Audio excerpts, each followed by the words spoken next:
Property crimes are often the result of opportunity. You can take action to help reduce crime by starting a Neighborhood Watch program. Neighborhood Watch serves as a guide for more eyes and ears in your neighborhood. Contact the Marana Police Department Community Resource Unit at 520-382-2055 for more information.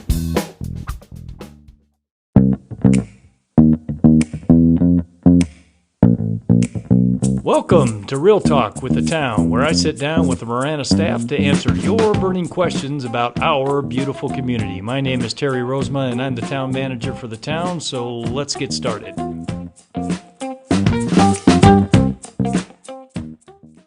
Welcome, everybody, to another episode of Real Talk with the Town. My name is Terry, and I'm your host for Real Talk, and today we're going to be talking about traffic safety. And who better to talk about traffic safety than our Police Chief Reuben Nunez. Reuben, welcome back to the show. Hi, Terry. Thank you. Yeah. So this is a pretty important topic for people, and I got a question that came in recently, and here's the quote. It says, "I've heard that Marana PD is focused more on driver education and not violations." I'm assuming that means citations. Is that true? Given the problems with consistent speeding throughout the town, what is being done to keep our citizens safe? So we're going to get to that in a minute. I want you to keep that at the forefront of your mind. They want to know, hey, Chief, are we just educating people? Are we citing people? What are we doing to keep people safe? That's kind of the focus of our show for today. But before we get to that, let's talk a little bit about Reuben and motorcycles, because you are a motorcycle enthusiast. You have been for quite a while. I remember shortly after you came up here from the city of Tucson to serve as our deputy chief that you bought yourself a little retirement present. I did. Yeah, tell our listeners about that. Well, you're right. I've been riding motorcycles since I was 15, 16 years old. But the bike you're referring to, I actually purchased brand new off the showroom. It was a 2011 Victory Vision, the big bagger. Don't even make those anymore. They don't make them anymore. Yeah, so you rode for quite a while. Tell me a little bit about any significant experiences you've had on your motorcycle. Well, the most significant occurred in January. I took a little spill coming off of Picture Rocks Road. I looked at the gauges when I should have been looking at the road and kind of left the road there momentarily. Unfortunately, my bike has been down and in the shops, but I can't wait to get it back. Yeah. Well, they say that when you're a motorcycle enthusiast, if you're riding on the roads, it's not a matter of if you're going to go down, it's a matter of when. And, exactly. And what you do to minimize the damage. But certainly glad that you came out of that fairly unscathed, although I will say that was probably one of the largest ankles I've ever seen in my life. Right. Looked like it had elephantitis on it. It's huge. Quite large ankle, about as big as my thigh. All right, so let's get into this whole thing about traffic enforcement. And since I spent a little time in the law enforcement realm, I have some opinions on this as well. But so this listener wants to know. Is there even cause for concern? Is there a speeding problem in our community? Well, like everything else, the town of Marana is a growing and thriving community. And with that, we've seen an increase in population, we've seen an increase in infrastructure, and businesses coming into town. And one of those things that's also occurring is a lot of heavy traffic congestion. But to get to the heart of the matter and the question was, does a PD focus more on driver education and not violations?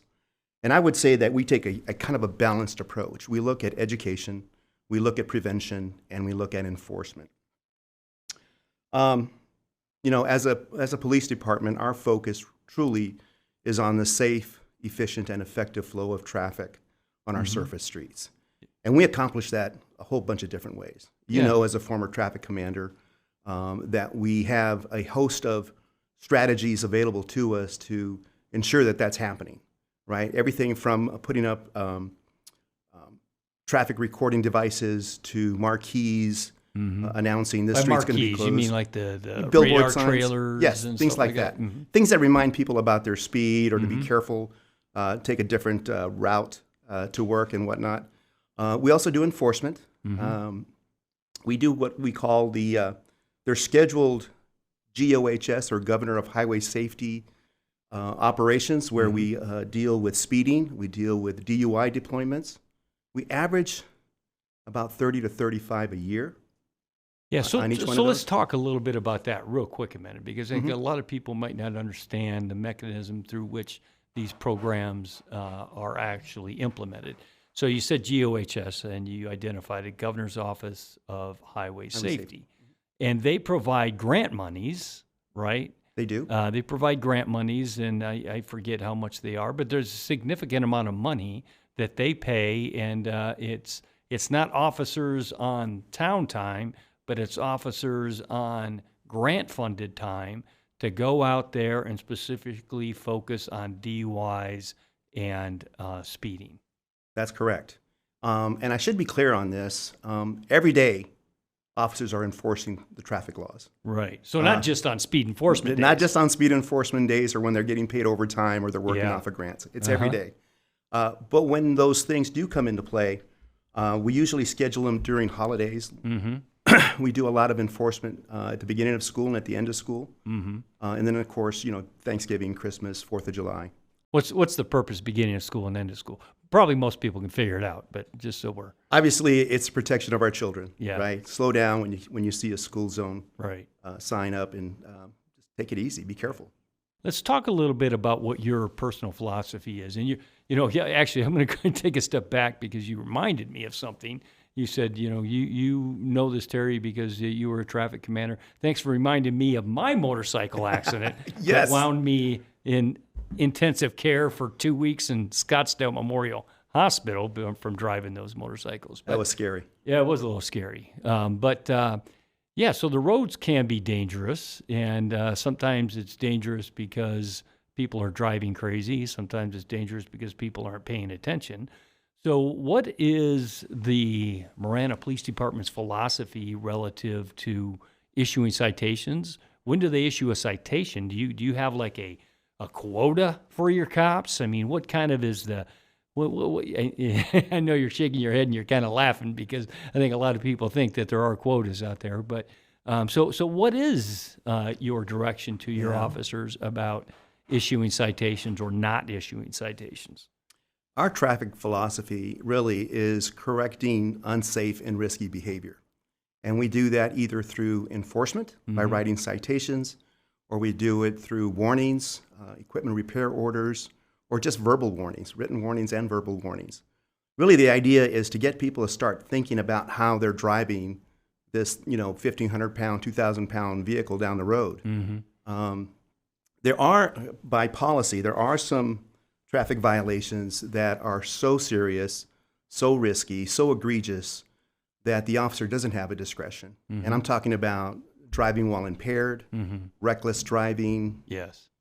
Speeding, criminal speeding, things like that. What's criminal speeding? What makes it criminal? It's 20 plus. Okay. But so actually, anything 20 miles an hour or higher than the posted speed limit. So the posted speed limit is 45 and they're doing 66, then that's criminal speeding. That's correct. Okay.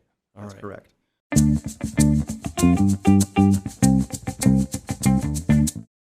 Are you interested in a career in public safety?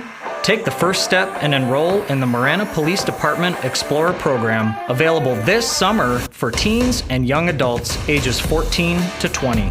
Classes meet every Wednesday at the Marana Police Station in downtown Marana. To apply, visit www.maranaaz.gov/MPD.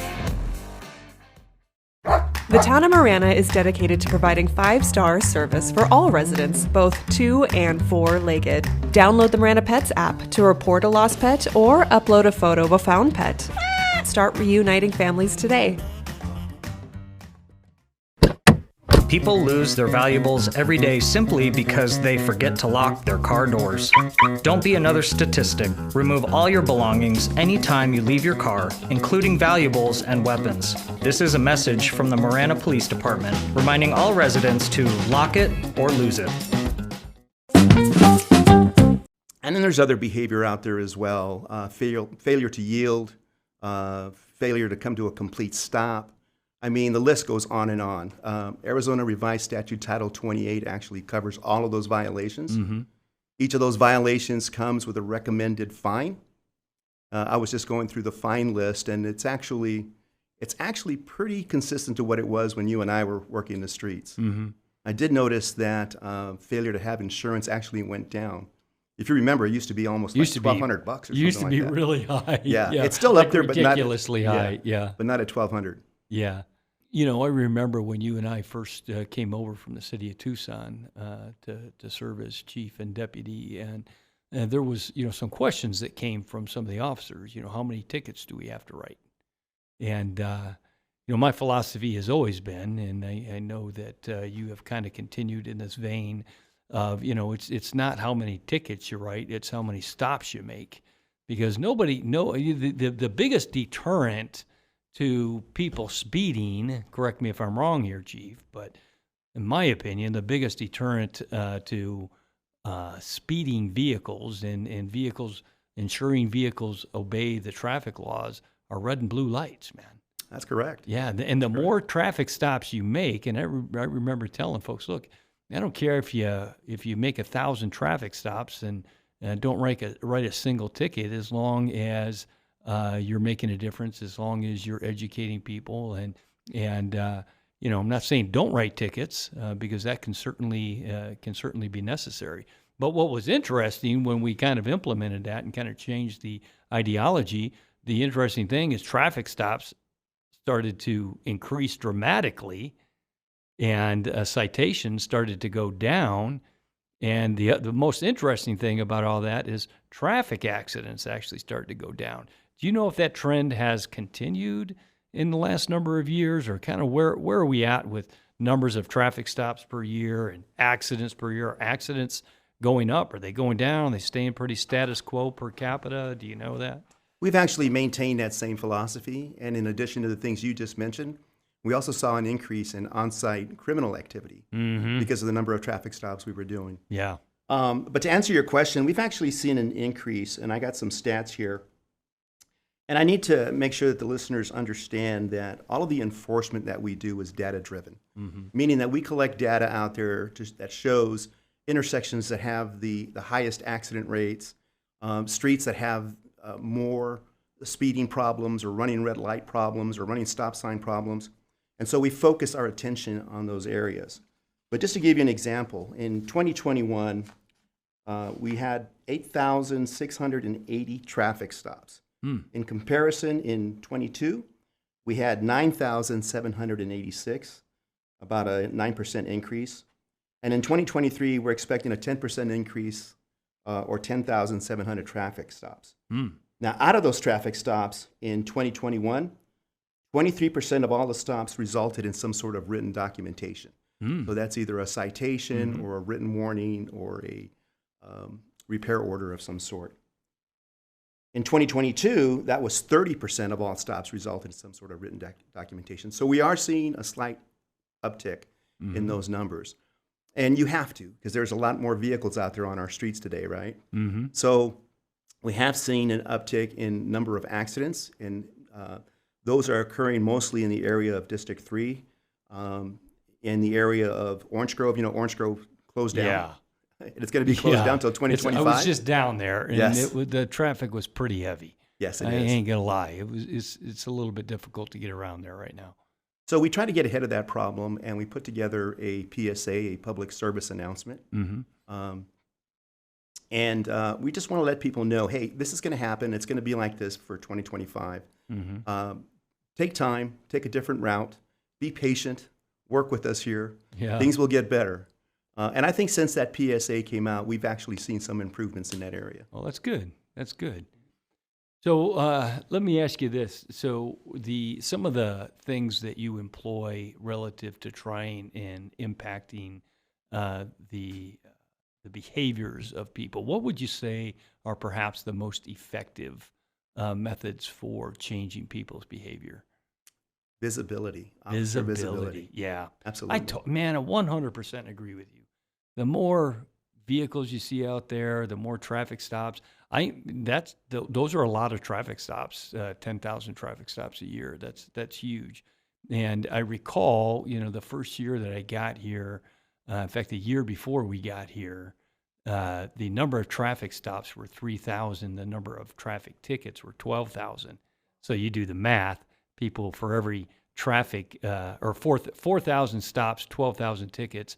For every traffic stop, it was 3 tickets they were issuing because they had a certain number that they had to hit, right? And then the following years, it just kind of reversed, when we got up to, 6,000, 7,000 stops. And now you said we're up around 10,000 stops. So, so I think that's the kind of thing that really changes people's behaviors. They see police officers actively engaging in traffic stops because nobody knows.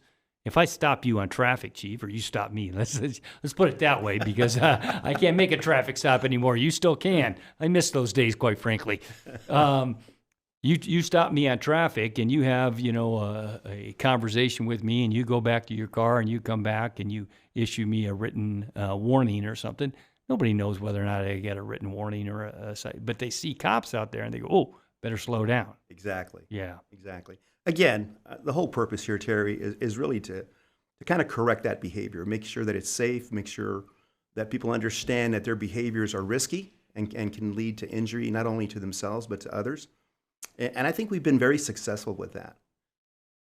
All right. So the other thing that you mentioned just a few minutes ago is that with the increase in traffic stops, you're also seeing an increase in arrest.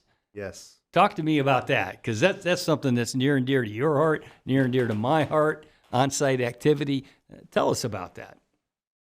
Well, traffic stops are a tool that officers use in addition to traffic enforcement to really kind of curtail some of the criminal activity that we're seeing out there. Mm-hmm. We're on a major corridor on I-10 between Mexico and Phoenix. Mm-hmm. And so on occasion, we'll run into individuals who are speeding or committing some sort of traffic violation.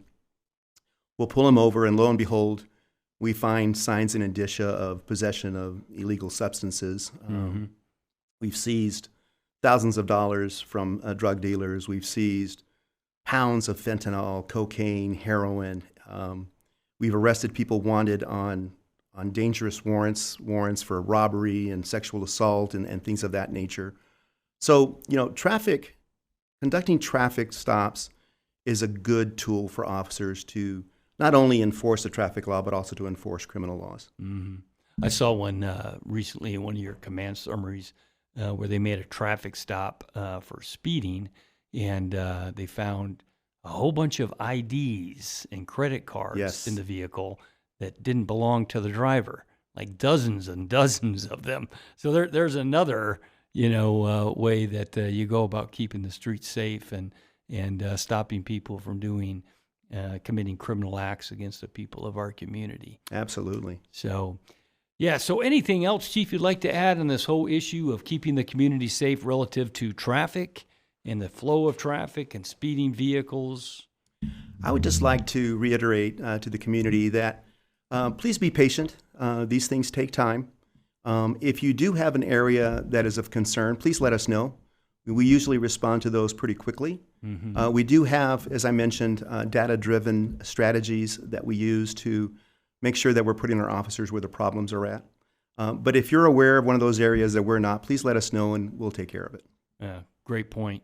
And the officers that patrol our community, they're patrolling 122, 123 square miles, a lot of neighborhood roadways. We get, quite a few complaints from people about people speeding through their neighborhoods and on arterial streets. So, I think great point, Chief, that if you're experiencing some of those issues, a little bit of enforcement could go a long way to really kind of getting people back in check with proper driving habits.